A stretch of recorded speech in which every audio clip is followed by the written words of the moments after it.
What is up guys, welcome back to the channel. Today we're checking out 7 questions Brits always ask me about America and its people. I checked this out, I want to say like a month ago or something like that. We said you were going to do it and I thought I'll do it with you. Why not? Because we haven't been in too many videos. Let me just turn that a little bit. Oh, sorry about it guys.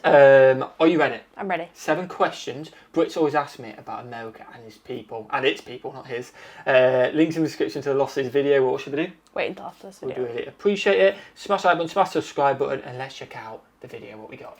Hello, I'm Lawrence and I'm on a quest to uncover all of the memos that Britain and America lost in the pond, and one of those memos pertains to questions. Specifically, questions that British people ask me about the United States and its people. I'm Lawrence Brown and this video is sponsored by Squarespace. If you've been paying attention, you may remember that last week I did the exact reverse of this video when I looked at 7 questions that Americans always ask me about Britain and its people. And as somebody who's lived in the United States now for ages, I do indeed get a lot of questions from people back home, such as, "Ooh, Lawrence, do you think you'll ever develop an American accent?" Or, "Why is Arkansas pronounced Arkansas, not Arkansas?" I did a YouTube short about it already. And so I'm drawing on all of my expertise of living in the United States to answer questions like these today, so that maybe all of the British friends and family members that are asking these questions finally shut the up. That said, I really like people, and since we're on our way to 1 million subscribers, if you're not yet one of them, do that now!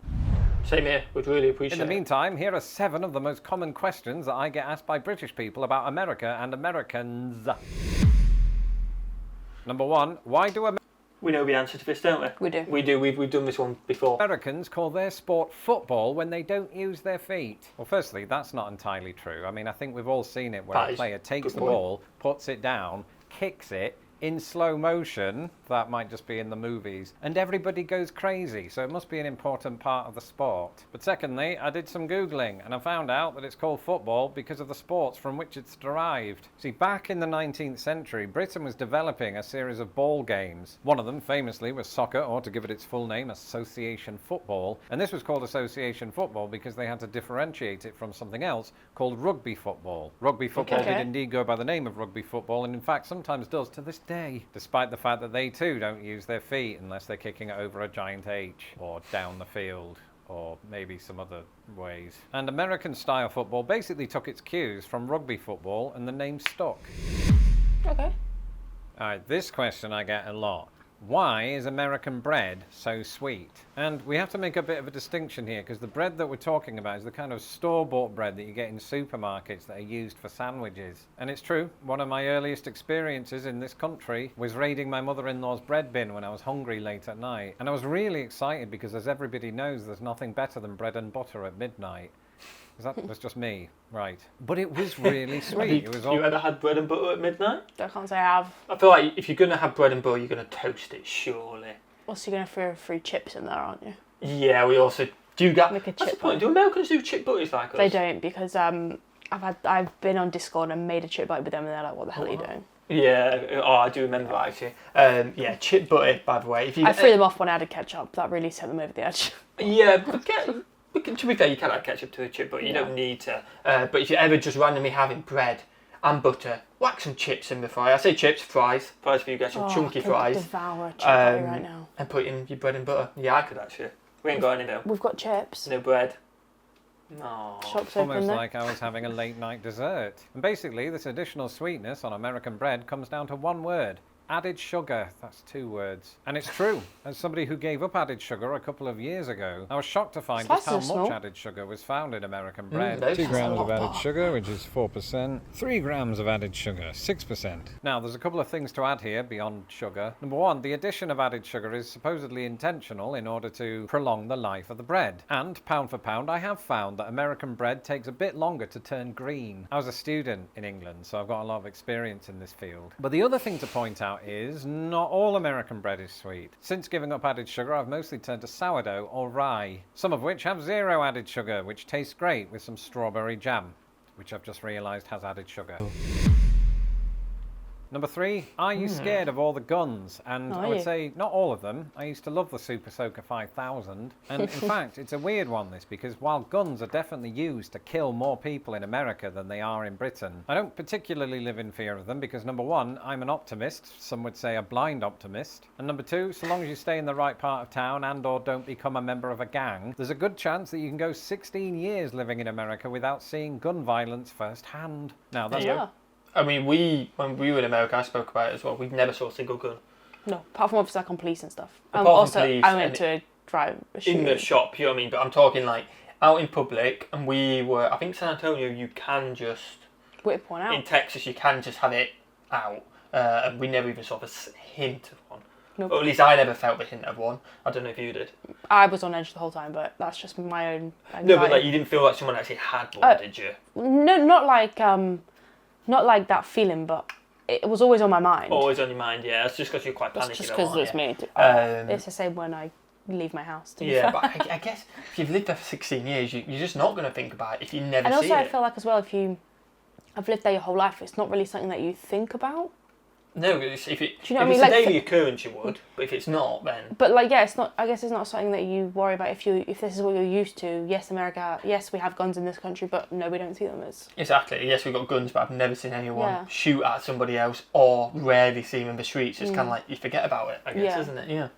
That's not to say, of course, that America hasn't had many well-documented mass shooting events. And these, of course, horrific as they are, paint a picture that there are shootings on every corner of every city at every second of every day. I don't want you to come here with that false impression, because otherwise you won't ever leave your hotel. And I can hear my Uncle Toby right now, but Lawrence, there are 30,000 gun-related deaths in America every year. And that is a big number, but you have to keep in mind that, unfortunately, over half of those are suicides. But even though this is a very serious subject, I wanted to answer it because while there clearly are people in this country who will pick up a gun and do the unthinkable, your chances of dying in this way during a given year, never mind a 2-week visit, are approximately 1 in 32,000. So don't worry too much and just be vigilant. Okay, like I say, they are massive. Back to the comedy stuff now. Thanks. The next question. Oh, get this all the time. Do Americans think you know the Queen? No, because she's dead. But also, despite this being a kind of stereotype of Americans, I've received this question, or a question along these lines, precisely once. I was in a training class back when I worked in a call centre, and in those call centre training classes, you get a big mishmash of many different types of people. And I was put with this one fellow who was weirdly obsessed with my accent, who kept bombarding me with questions, one of which was, why do you call soccer football? Happens in reverse. And his question was something along the lines of, did you used to live near the Queen? And even though I don't think he meant it in this way, I suppose relatively speaking I did, because I lived in London. She lived in London. We were like buddies. But I got the sense that he meant, did you live in the same apartment complex? And the thought of the Queen paying rent is quite laughable because she's dead.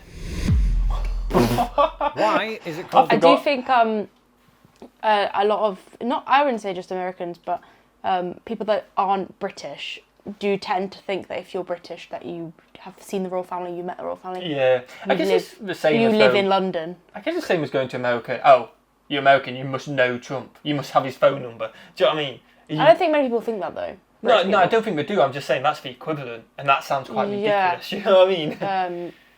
Yeah, it's crazy. I actually have met the King. I held the door open for him. You did when you were. How old you actually, I was 12. If you actually Google King Charles goes to Granville School, Jersey, you might even see a photo of me on there. That's 12. Google. There you go. I was 12 in my kiddo outfit. Yeah.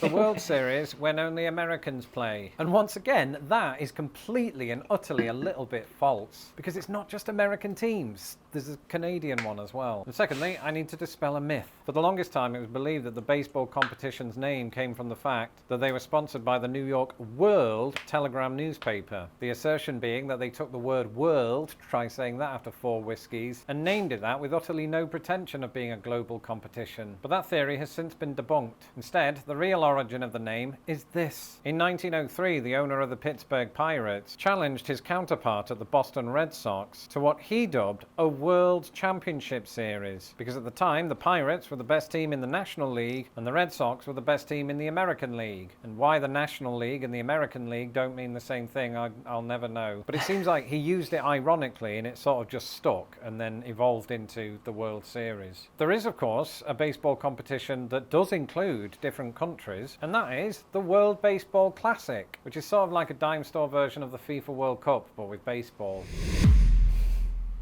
Why do American tourists in Britain tell you the state they're from before they name their country? And that is true, isn't it?